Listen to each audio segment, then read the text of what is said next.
मात्र 9 मास तले किणिथिबा नुआ स्कूटी गाड़ीटी निज आखि सामने ही जलीगला। तेणु अति दुखरे भांगी पड़िछंती गाड़ी मालिक।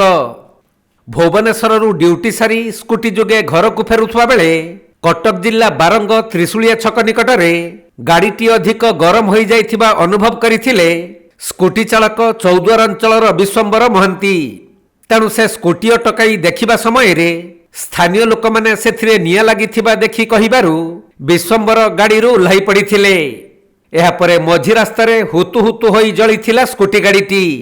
पाख दुकानरू बाल्टी रे पानी आनी लिभाइबाकू चेष्टा करिथिले भी नियार भयावहता आगरे से हार मानि जाइथिले। परे अग्निशम बाहिनीर कर्मचारी माने पहुंची नियाकू लिभाइथिले भी स्कूटीटी संपूर्ण जळी जाइछि। तेबे स्कूटी रे निया लागिबा परे तार भयावहता एते अधिक थिला जे भयरे अन्य गाड़ी चालक माने सही रास्ता देई जीवा पई डरिथिले।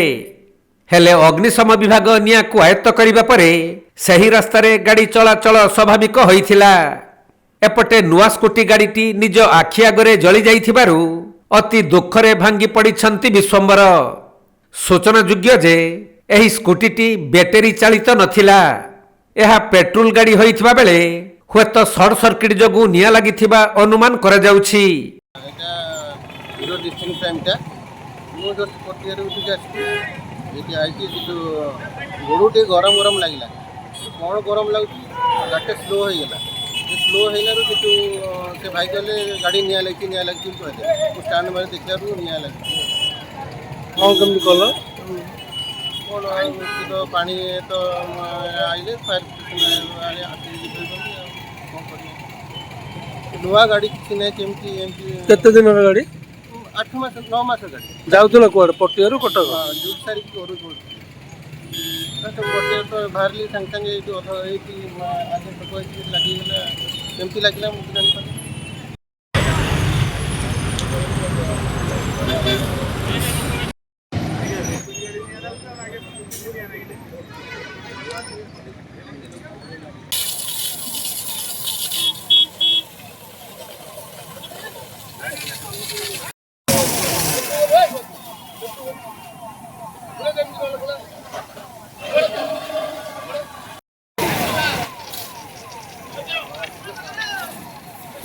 कटक जिला प्रतिनिधि राजेश कुमार साहू रिपोर्ट, कोणार्क लाइव।